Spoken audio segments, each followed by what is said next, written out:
안녕하세요. 김상순입니다.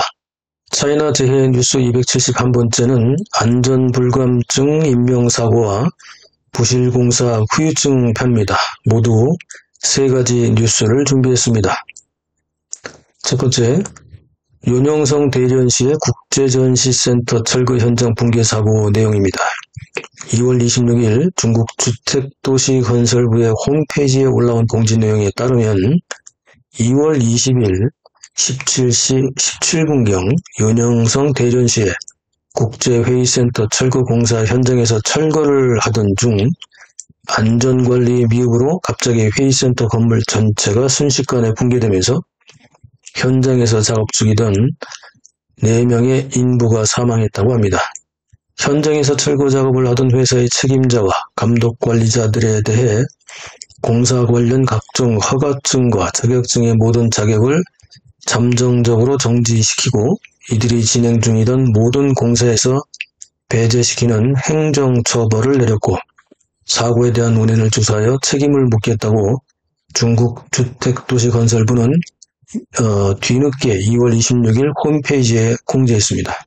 그리고 다음 날인 2월 27일 추가로 당국은 4월 23일까지 해당 사고에 대한 조사를 마치고 관련 영상 등을 제작하여 전국 건설품질 안전관리 정보 홈페이지에 공지할 것과 5월 23일까지 사고 결과에 대한 처벌 내용도 같은 홈페이지에 공지해서 향후 공사 안전에 만전을 기하고 문제를 야기시키는 회사와 책임자들을 엄중히 처벌한다는 것을 인민들에게 알리겠다고 공지했습니다.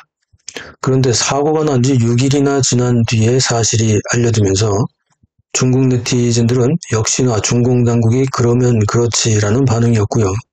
당국이 발표한 4명의 사망자 결과도 믿을 수 없다는 반응입니다. 필요에 따라서 뒤늦게 발표한 것도 그렇지만 강력한 처벌을 운운하는 것도 결국은 최근 사회불만이 고조되고 있기 때문에 억지 춘향식의 민심 다독이기라는 거죠. 두 번째, 강서성 경덕진시 아파트 주방 후드 연통관 폭발 사고입니다. 2월 26일 오후 3시경 강서성 경덕진시 주산구 신창로에 있는 한 아파트 단지에서 갑자기 아파트의 주방 후드관이 연결된 환풍 배출관이 폭발하는 사고가 발생했습니다. 하다 이젠 별일이다 있죠. 각 가정의 주방 후드에서 배출되는 연기를 흡수하여 아파트 건물 밖으로 배출하는 후드 연기 배출 환풍관까지 폭발하다니요. 시 당국은 역시 일단 인명피해는 없다고 발표했고요. 사고 원인은 조사 중이며 사고와 관련된 책임자는 엄중히 처벌하겠다고 발표했습니다. 또한 현장의 안전 점검과 건물의 안전에 대한 조사와 보수공사도 철저히 관리 감독하겠다고 발표했는데요. 이 아파트 건물은 30층입니다. 이번 환풍 배출관이 폭발하면서 30층 중에서 10여 층이 피해를 입었는데요. 현장에 있던 사람들은 도대체 공사를 어떻게 날림으로 했으면 환풍 배출관까지 폭발하고 더구나 배출관이 폭발하여 10여 층의 가구에 피해를 줄 수 있다는 겁니다.